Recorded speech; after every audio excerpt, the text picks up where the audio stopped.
Hello and welcome to the One More Chapter Book Club. Thank you so much for joining me today. I'm really looking forward to our discussion as I'm going to be joined by two wonderful authors, Fiona Lucas and Lynsey James. And we're going to be chatting about their two latest novels, The Last Goodbye and The SingleDad's Handbook.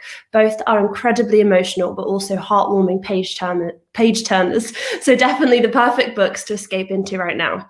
Please tag anyone that you think would love to join our book club discussion today as well. And as ever, please comment away as we love hearing from you and ask us any questions too. But now, without further ado, please help me in welcoming Fiona and Lynsey. Hello. Hi. Hi, Fiona. Hi, how are you both? I'm doing well, yeah. Good. And hello to all the viewers out there who are tuning in now. Thank you so much for joining us this lunchtime when it is a bit sunny today. Is it sunny where you both are as well? Yeah, yes. It's really nice where I am. Nice. Yeah, and me too, surprisingly. And where are you both coming to us live from, as I always ask? And yes, please, viewers, tell us where you're coming to us live from. Joanne's just commented, hello from sunny Edinburgh. Hello, Joanne. That's near where I am. I'm just a bit north of Edinburgh today. Lovely. So from sunny Scotland then. Some of the time. Yeah. And I'm in southeast London. Yeah.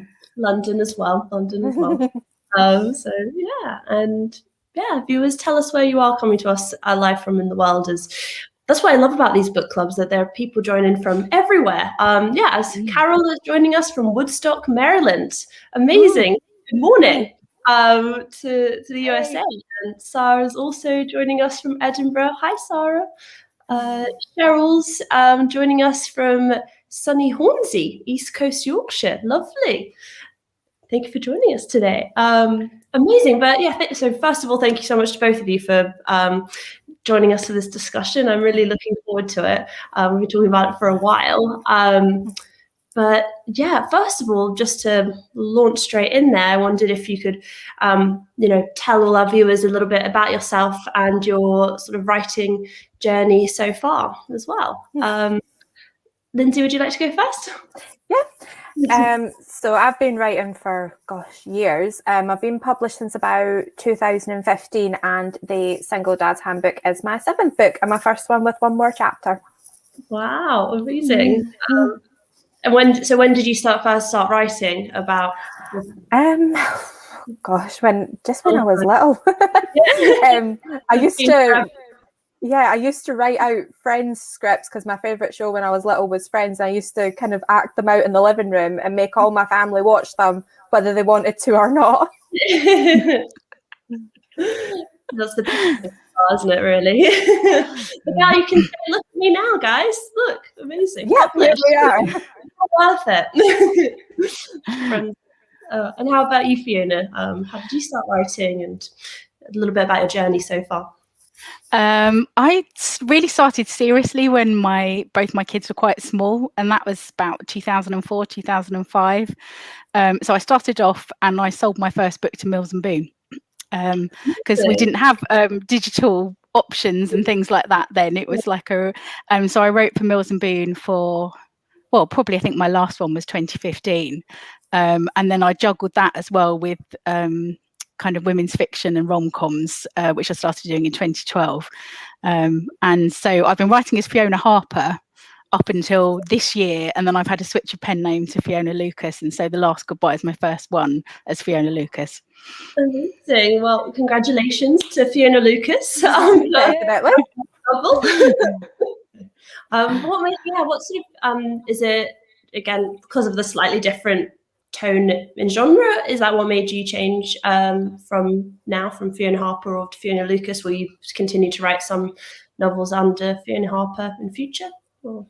I don't know whether I will at the moment, although maybe if I could revamp some of my backlist, I might keep going as Fiona Harper. It was more a case, yes, the last couple of books I wrote as Fiona Harper are definitely getting less rom-com-y and more going into deeper issues. And so when HQ offered me my current contract, we talked about a change of pen name and thought it was a good idea. But it was really hard to find another one I liked. Well, I think this is a very nice one. But yeah, it must be. Lynsey, have you ever written under a different pen name or? I've always just written under my own name. I've kind of toyed with the idea of having another name, but I honestly don't know what I would call myself. I think it's quite hard to kind of come up with a whole new identity to write under. Yeah, it must be. Yeah, I guess, Fiona, are you finding now sort of like managing the different social pages or anything like that, or are you kind of now just focusing on Fiona Lucas? I'm mostly, because I haven't got anything new coming out as Fiona Harper, and I've managed to kind of just tweak my Twitter account, and I've managed to change the name on my Facebook account now, which is quite good. But I have had to build a second website and things like that, so that's really annoying. Because it took long enough to build the first one. Exactly. No, I've talked to quite a few authors, but yeah, some have, gosh, so many pen names. You must kind of sometimes get a bit confused about which day of who you are each day of the week. Always like, so everyone's saying good afternoon. Ian's just joined. Hello, Ian. Hi, Ian. Joined. Hi, Julie, and our good pals HQ are joining in as well. So hello, HQ. And Lynsey, you were previously published by HQ as well, right? HQ Digital I was with, for about 6 books. Yeah, that's where I started off. Amazing. And then brought you into our fold. But we're all anyway, it's the whole nice HarperCollins family. So lovely. Amazing. So now I just would love to ask you both a bit about your latest novels. They're both absolutely wonderful, so emotional. Oh my gosh. Thank you. But so uplifting as well. And just, I'm going to let you tell the viewers about them, because I think you'll do it better than me. If you could both tell us a bit about the story of and introduce essentially your latest novels, The SingleDad's Handbook and The Last Goodbye, without too many spoilers. Lynsey, would you like to go first? Yep. So The SingleDad's Handbook is about Evan. He's lost his wife 2 years ago previously to breast cancer. When you first see him in the novel, he's not doing so well. He's not the dad that he wants to be to his 5-year-old daughter. He's just kind of getting through day to day as best he can. But then one day he finds a book of letters written by his wife, and they're kind of like a roadmap for how to move on. So he uses them to try and build a better life for him and his daughter, and maybe even falls in love as well. Lovely. It's just such a lovely device, the idea of the letters as well, and just such a brilliant way to explore that journey through grief and into the end. Uplifting ending as well. Yes. And Fiona, similarly, you also, deal with grief and loss in The Last Goodbye. Could you tell us a bit about the story of The Last Goodbye? Yeah, well, it sounds like it explores similar themes to Lynsey's, which makes us a good pairing. But yes, I have a widow rather than a widower, and she's in her early 30s. She lost her husband a couple of years ago, but she just can't seem to move on. And one New Year's Eve, she's just fed up at the party she's at. Everyone's too happy and jokey, and she's basically runs away and goes home and dials his phone number just so she can listen to his voicemail greeting. And much to her surprise, there's someone on the other end of the line. And so at first she's a bit freaked out by that, but it turns out to be another lost soul. And they have in the same way that in Lynsey's protagonist kind of moves forward through the letters, it's they manage to help each other sort through their respective kind of tragedies, and maybe find a bit of happiness, and maybe friendship blossoms into something more along the way. Yeah, just another gorgeous device to sounds brilliant. To start the story essentially, and just both absolutely gorgeous novels. To anyone who hasn't read them yet, then you need to pick them up right now. But just to now, my next question that I have here is a bit more, as we've sort of talked about already. It's both of your novels do deal with explore grief and ultimately finding hope and the courage to start again throughout. And I guess I could kind of wonder, if you're happy to talk about it, what your inspirations were for these novels, and yeah, and like to then sort of talk a little bit about as well the sort of ultimately the positive message that we do also find as readers of hope in both your novels. Anyway, that was a bit of a long question, framing advice, but who would like to? Fiona, would you like to start off? Yeah, I had the idea for this book about 4 or 5 years ago. I was watching one of my favourite shows, The Good Wife, and I won't say too much in case anyone still wants to watch it and there's no spoilers, but there was an episode where one of the characters died really suddenly, and they'd left a voicemail message for one of the other characters, and they had unresolved issues, and it was just never being able, thinking, oh, I could never talk to that person again. That really stuck with me. And then I remembered how my mother-in-law had kept my father-in-law's voice on the answer phone for years after he died. She partly because she liked the idea of someone thinking she wasn't alone in the house, but also just to hear his voice every now and then when it was an old-fashioned one that you could hear when the phone kicked in. And so initially I started with that, and I was thinking at first that she might be able to talk to her husband, but every time I tried to flesh it out, it just turned out to be a bit like P.S. I love you. And so I was trying to come up with a new idea a couple of years ago, and I was chatting to my agent, and she said, well, why isn't it just somebody else on the other end of the line? And I went, that's it. And there we go, that's where it came in. So I needed a little bit of like seasoning and extra input, and that really helped me work out what to do with the idea. Absolutely. Oh, I love, that's a great way of coming up with and figuring it all out too. Brilliant. What about you, Lynsey? What was your inspiration? Your SingleDad book? The idea just kind of arrived one day, to be honest. I hadn't really seen a lot of books that dealt with being a single dad. I'd seen a lot about single mums, obviously. There's quite a lot of books like that. I thought, what if you kind of flip it round and explore the journey of being a single dad when something really bad has happened? So I just kind of took that and ran with it, to be honest. The letters didn't come in until later, like you were saying, Fiona. It was my agent that said, look, you need a little bit more here, because I went to her with an idea after I'd finished my last contract with HQ. I said, look, I want to write about a single dad that starts dating again. She's like, right, and I was like, and I don't know. So then she's like, come up with something else to kind of run alongside it. And then I was on Pinterest and I saw these open me when letters, and they all had different scenarios when you could open the envelopes, like open me when you're lonely, open me when you miss me, stuff like that. And I thought that'd be really good to put in a book. And that's how I ended up writing the letters into the book. Absolutely. Oh, so lovely. So lovely. And just them both, just as I thought, brilliant devices to sort of kick everything off, but also to start like a brilliant way to get these beautiful characters to almost like start again or start exploring their life after grief and dealing with grief and finding ultimately hope and a heartwarming ending. And as sort of my second part of the question was here, like, did you intend to share this positive message of hope, and was it really like grief that you wanted to both of you explore as well in your novels? I definitely did.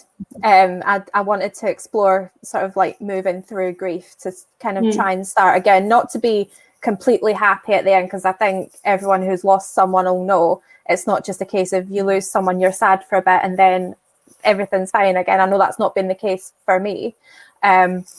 So yeah, I did kind of want to explore what it was like when you lose someone that you love as much as Evan loved his wife, and then sort of how you can then start to move on. Because I think everyone who's read the book will know that at the end of the novel, he's not completely moved on, but there is kind of like he has started to. Yeah. So I thought that was important to show, but I thought it would be nice to show a nice uplifting message at the end. There is kind of life after losing someone. It's not just completely horrible all the time. Yeah, but it shows as well, like what you show is that it's always part of you, but it's how do you like continue on and find those, still you're still here, so find those special moments, then to learn to live with it. That's it. Yeah. What about you, Fiona?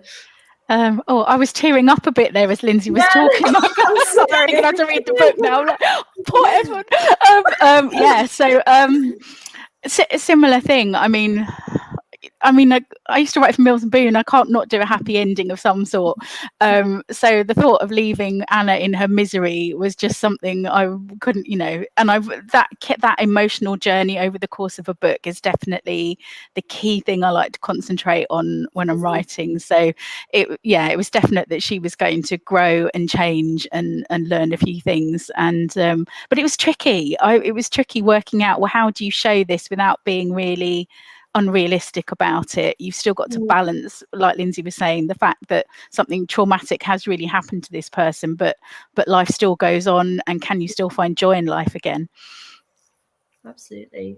Which is I don't think it's explored enough either, and so that's why I think both of your books are so special, because it really is, and it's we just often we have these discussions, and I don't think we talk about like grief, or like people that are grieving enough as well either, and how and it's just, I think, having books like yours where there is a hopeful ending, I think that will really help people as well that are going through similar things. Well, that's what I think. No, I agree. It's nice to show that, if you're kind of in the middle of grieving someone, that there can be, good moments after it.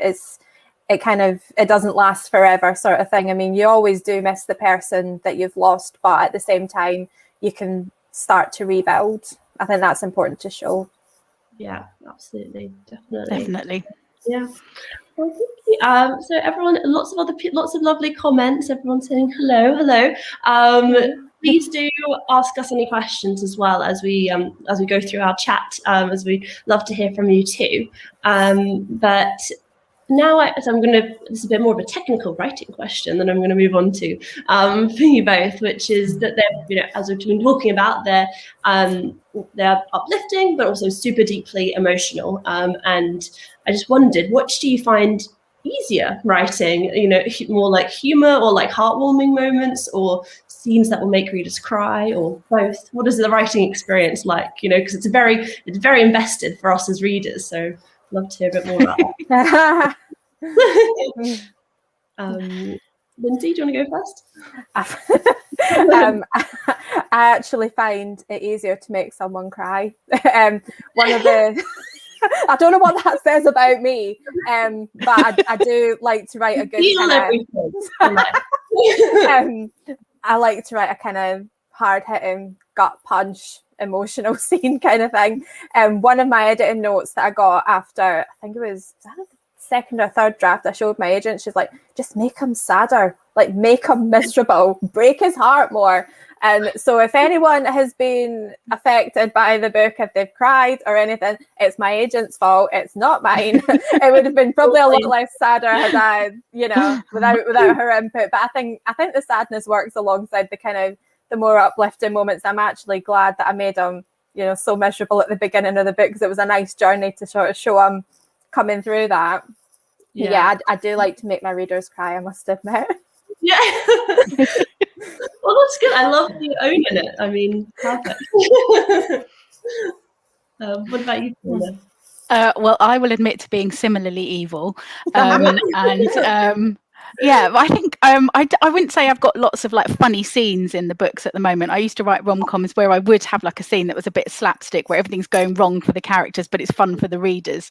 And I used to really enjoy writing those, but I enjoy writing the really emotional scenes as well. I think the scenes I find easiest to write are the ones with any kind of intense emotion. It's the in-between scenes to get you to those scenes that are tough, and you're like, oh, I've just got to write this scene to get to the bit I really want to write.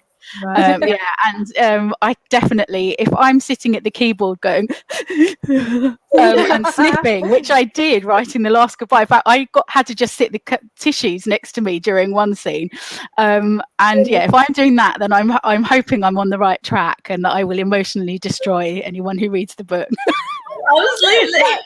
I love emotionally destroying people, and like I said, I don't know what that says about me as a person, as an author. I don't know, but when I was getting the early reviews in, and they're like, "This book broke me," I was like, "Yes, I've done my job. I've done my job properly." That's what I wanted. I know. It's just so evil. I think it's very to know that you felt the emotion writing it, and somehow that is communicated to somebody else from the page, and they felt it too. That's kind of just so rewarding. So powerful as well. I'm now imagining you both like typing, like trying to see through your tears, like just. It was like that at times when I was writing Single Dad's Handbook, I have to admit, especially when I wrote the prologue, because that didn't come in till later. And I did a couple of drafts of it, and the one that made it into the book, oh God, I had to take the day off after I wrote that. I was like, oh God. That was quite emotional stuff. No, you're feeling all the feels. That's amazing. But I also want to go back to what you said earlier, Fiona, about how you used to really enjoy, you found it, you loved writing the sort of those really like funny or slapstick scenes, and then that's kind of changed for you. That's really interesting. Is there a reason why, or you just kind of, do you think it's more, you're right? And Lynsey, I wonder if you're the same. Is that just part of your sort of writing journey, that the types of scenes or what you enjoy writing changes over time? I think it changes a bit. I definitely would say that right from my very first book, I can now look back and see that the two things that are going are there's kind of a bit of humour, but also quite a lot of emotion. And then I think when I first started writing longer titles, like women's fiction, they were more towards the rom-com end of things. And I did start thinking, I just really want to write something is a bit grittier, because you can't do anything too tragic in a rom-com because it tends to suck all the fun out of it. And so I think now I'm kind of moved slightly over, and it's wanting to explore new territory, to do something new, that I'm kind of slightly more over in the emotional side, with the odd kind of bit of dry humor or whatever going on, in the midst of whatever's happening. I'm the same. I started out quite rom-commy, especially for when I was at HQ. And it was like what you were saying, I just kind of wanted to explore different emotions, different things that can happen to people. And it is fun, writing the light-hearted scenes, because they're going to balance well with the sadder ones. But it's getting into the kind of emotional journey that you were talking about earlier, the one that the character goes through throughout the book. I think that's really interesting to explore. And I think that's why probably the Single Dad's Handbook's more, I would say, women's fic than it is romantic comedy. So it's kind of interesting to explore different things like that. Definitely, really interesting. I love hearing about the writing process. I find it we've got a question here from Julie, which I'll bring up to ask. If you ladies could have written one famous romance by another author, which would you choose and why? That was a good question. Julie always brings a good question. I've got an answer. I think I would want to write Me Before You by Jojo Moyes, because what I really loved about that is it was really light-hearted and funny at times, but it made me ugly cry in the food court at Blue Water Shopping Centre, because that's where I was finishing reading it. And so to be able to do both so well, and it to be a different kind of ending from what I'd maybe hoped for or sometimes expected, but still be really, really satisfying. I have writer's envy and serious fangirl issues with Jojo Moyes. I know that feeling well. I've got two, either Where Rainbows End by Cecilia Ahern or One Day in December by Josie Silver, because I just think they are such beautiful stories. They're really kind of simple concept wise. It's just about two people falling in love over a period of years, but it's like what keeps them apart, and I find that as interesting as kind of what brings them together. Yeah, absolutely. And that's what, these romances, and I'll bring on to my next question as well, but it's, what we, your books as well, it's just the characters that really like drive the stories as well, that you become so invested. 'Cause like you say, Lynsey, there can be more, a simple sort of plot or something, but at the end of the day, we as readers become so invested because they're, you as writers create such amazing characters that we just absolutely fall in love with, and totally that's what makes us like cry, or but in this case cry. But yeah, so as I said, my next question is about your characters, and they're ultimately the heart of your novels as well, really, because we've become so invested in them. And I just wondered, how did you approach writing these characters? And I guess, like we've talked a bit about your inspiration before, was it the sort of, did the story idea come to you first before the characters, or were they quite part of everything and planning as well? Lynsey, would you like to go first?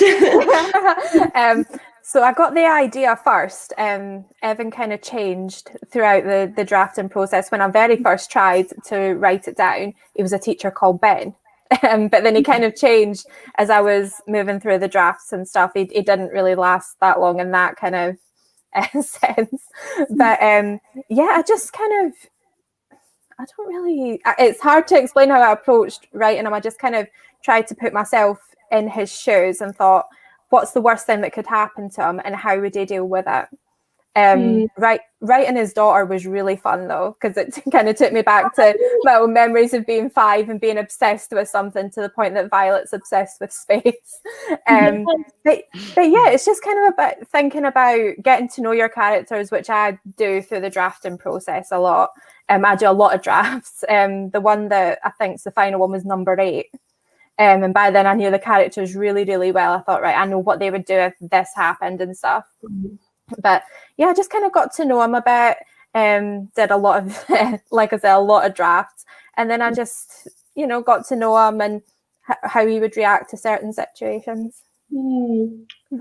Yeah, I guess that's the main way to do it, really. I know that some more than maybe you're like this as well, Fiona. They create like character profiles and all that sort of thing as well. But sorry, what about you, Fiona? Yeah, I think I probably do work on the character bit more before I start writing. And I used to do like the character questionnaires, like where did they go to school, who are their parents?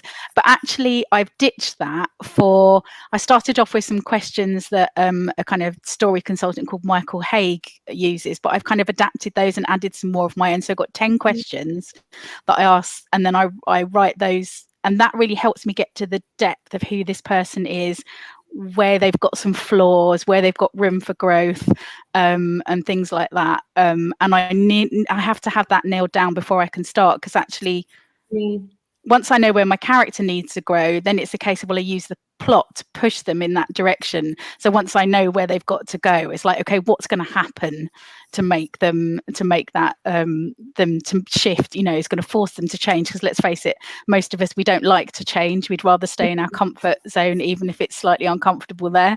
And so you normally have to have something that really forces your character to confront maybe their coping mechanisms that aren't quite so healthy. So I kind of do that. So I don't do as many drafts, but I can spend like a month just digging into the characters before I start, which eats into a lot of my writing time. I know what you mean by that. Well, part of the process, but in that sense, it is. And for The Last Goodbye, was it kind of the idea, and then it was the characters that you worked on? Yeah, definitely. The idea came first. So I knew Anna was going to have to be a widow, but exactly, and that maybe she wasn't moving on. And then it's a case of, well, how is that? Because everyone's different. So one person stuck in grief might be really angry, and another person just might be really depressed and lethargic. Another person, in Anna's case, she was just numb. It was like she was sleepwalking. I kind of would tell myself she's living, but she's not really living. So it was a case of working out what's her particular route, how's it playing out in her life. Absolutely, really interesting. And actually, Ian's just asked us if you could give an example of the questions at all. Oh, right. Yeah. I did a series on TikTok recently, so they're all there. Actually, they're all on my YouTube channel. For example, first one would be what do they really want? What's their heart's desire? And not like a job, but the thing that's really going to complete them, or what do they really need to complete them and make them feel whole again? What is the wound in their past that's making them feel still giving them pain in the present? What are they afraid of? And that's linked to the fear. It's not like, oh, spiders or heights. It's like what really scares them about life or relationships, and what lie are they believing quite often, you know, about themselves, about the world, about other people, love, relationships, whatever it is that's going to be relevant to the story. So they're kind of things like that. Amazing. Really, yeah, really interesting. I think I need to use these at some point.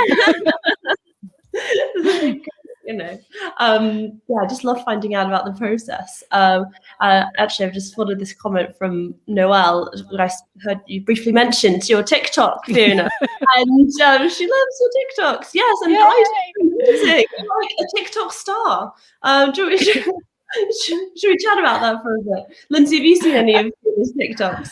I think I'm the only person in the world that doesn't have TikTok on their phone, but I did say after this, if Fiona can convince me, I will download it. There's a challenge. I'll be doing my best. I can't wait. I can't wait. Yeah, what is it? March, April last year, lockdown. Both my girls were home from university, or you know, work or whatever, and they are just giggling over their phones constantly. What are you looking at? Oh, it's TikTok. So I downloaded it, and there was 2 hours later. I was like, what had just happened? I'd laughed, I'd cried, I'd seen little snippets of people's lives in different countries doing interesting things I never knew I wanted to know about. And I thought, oh, well, maybe this would be fun. There weren't many authors on there, but I thought, well, I'll start doing a few videos, and so people keep asking me questions about writing and publishing, and there's a way to answer questions, so I did a lot of that, and then people were really keen on knowing about how do I write a book, how do I do this, why have you got a pen name, and so yeah, I kind of just started doing that and had a lot of fun, and it was I think it's a bit harder now, but it was quite easy to grow on TikTok. And so I just hit 20,000 followers yesterday. Which like in a year, which is outrageous, but I love it because everybody's really real on TikTok. They there's no this kind of airbrush. You are your normal nerdy self, and I'm such a writing nerd that I'm quite happy to talk about writing and books and whatever with everyone else who's nerdy on there. And so it doesn't matter if you kind of fluff up and you haven't got your makeup on properly, or you're in your pajamas or whatever. And I quite like that. Yeah, like a bit more like, I don't know, fun than Instagram, I guess, and or like Instagram a bit more serious, isn't it? I feel. Yeah, and actually I found it's quite quick to do some videos, and some, and I've worked out how to do some of the trends with the music and stuff but just make them writing related. So I haven't had to do a dance yet. That's what you should do next. Yeah, you did say on Twitter the other day you might do a dance. You did say you were open to one doing day. that. Well, I remember. Secretly, I do actually have a degree in dance. I'm just a bit rusty and a little bit cuddlier than I was last time I danced. Let's put it that way. Oh my goodness, you have to do a TikTok dance video for books straight after this. Yes. Here first. I agree. Yeah, I think it depends on because there's different dances that trend. I haven't seen so many, maybe because my feed is now full of authors and writers. I haven't seen so many of the dances. So you should create your own. You should just start a trend, the book dance. I'll have a think. That's a good idea. See if it works. Let us know. Amazing. Well, lots of fun. I mean, I guess it kind of just sort of, this is an extra question I've just thought of now, but because I know, Lynsey, you are very active on social as well. And how do you both find like balancing writing with social and everything else? And I feel like it's particularly become a central part of like an author's sort of toolkit, like especially over the past 5 years or so, which really is quite a recent thing. How do you both find that as authors yourselves? I probably spend too much time on Twitter when I should be drafting, but I like it. like kind of chatting with other authors, and you know, if people want to let me know they've enjoyed my books or stuff like that, and just tweeting whatever nonsense comes into my head. I enjoy it. It's like you've got it's like a virtual work community, I think. It's like a virtual office in some ways, like you're just chatting with your colleagues, but it's online. I love it, and like I say, I probably spend too much time on social media and not enough time actually banging words out. No, but I love that idea of that you're online, you know, your colleagues online, and I guess, you know, particularly as authors, it can be quite isolating. Like you have to obviously, you know, be in your head characters, but still, that's it in your head. What about you, Fiona? Yeah, I think I've mainly signed up for most of my social media accounts because other writer friends told me to or ordered me to. And yeah, Twitter's really good for getting together with other authors and other people in the writing industry, in the publishing industry. So that's definitely Facebook groups I found are really good for finding other writers writing in different things like that. But I must admit, until I found TikTok last year, I kind of had slowed down with social media because I just couldn't seem to manage being on my phone all the time. I'm a bit older than Lynsey because which is making me feel very old, because I was thinking she's like acting out Friends. I'm like, I'm the same age as the people in Friends. So I'm ancient. But I think it is like someone said to me, find the one that you enjoy and do that. And I think that's what's worked for me with TikTok, is that I find that it feels like a natural fit for me. And once I learned how to kind of just edit the videos and add the text and stuff, which was pretty basic, it was like, okay, I feel like this is quicker and easier. I can think about things that I can put on here that I find I'm enjoying doing. Much more than Instagram confuses me, especially the stories. I don't know what to do about the story, so I just basically put my TikToks on Instagram as reels now and cheat. Well, many people are doing that. I keep saying Instagram keeps mad. I still don't know how to do a reel. I've just found out how to add multiple photos to an Instagram story, but I have no idea what I'm doing with reels. I've made one, which was when it snowed up here, and that's it. I don't know what I'm doing with them. I need to sit down and have a look at them. I haven't made one in Instagram. I tend to just save the ones I've already done and the ones that are going to work for Instagram, because not everything on TikTok will. Some of it's kind of to do with TikTok trends, which won't make sense. Everyone will be like, on Instagram, we go, what?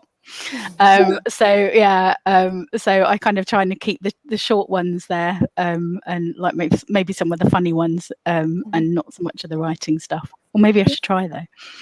Absolutely, love it. Ian wrote a fun comment of, you can never have too much time on Twitter, or can you? You tell us, Ian.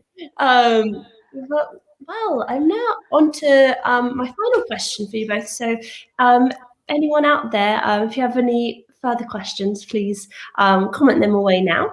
But otherwise, I'd love to ask you both what you're working on now, and if you can tell us what you're working on now and what we have to look forward to next after we've already read your amazing books, so the current one. Lynsey, would you like to go first? So I'm redrafting my 8th book just now. I wrote a really quick draft last summer. It was about 2 people exchanging books, but they didn't know they were. I've kind of redrafted that now, and it's basically about 2 people who live on opposite canal boats, and one of them agrees to help the other one win their girlfriend back because they can't stand them.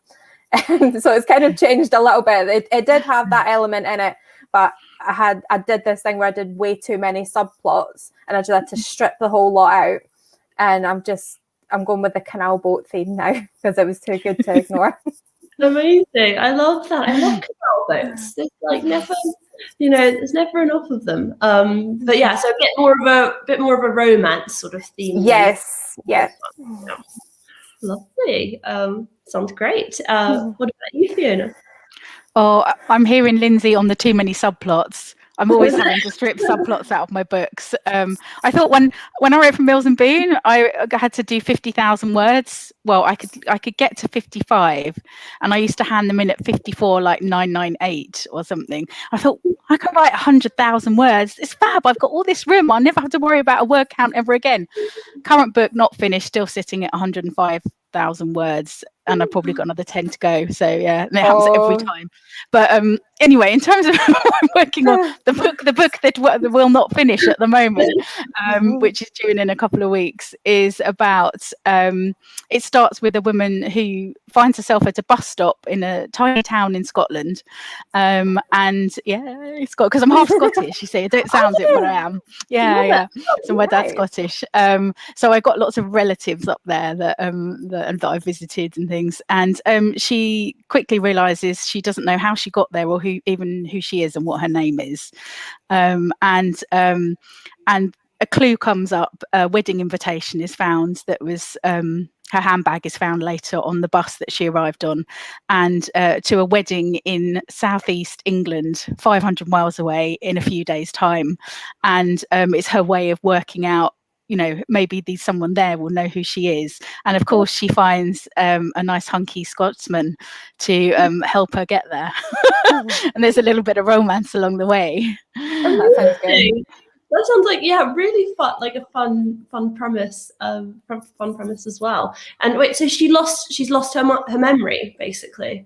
Yeah, so it's got a slightly darker edge to it as well, because the reason for most people to lose a memory like that is trauma, psychological trauma.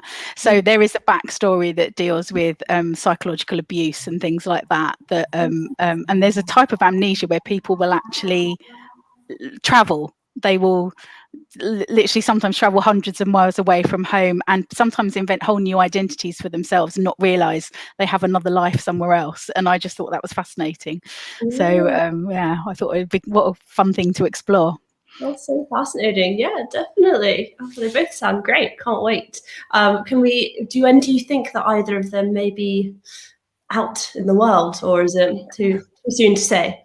I don't know. I think this one, maybe next year, I hope. Fingers crossed. It just depends when I finish a draft. Working on it. Yeah. What about you, Fiona?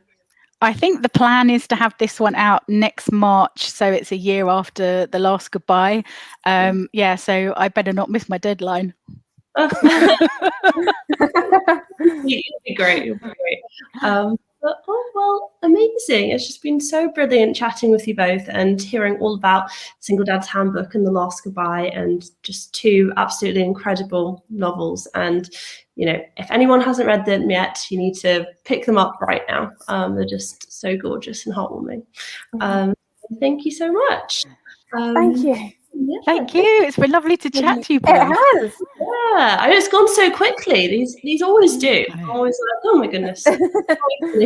But yeah, just so much fun to chat over lunchtime. And now I hope that you both can enjoy some sunshine for the rest of the day. And thank you. That's the plan.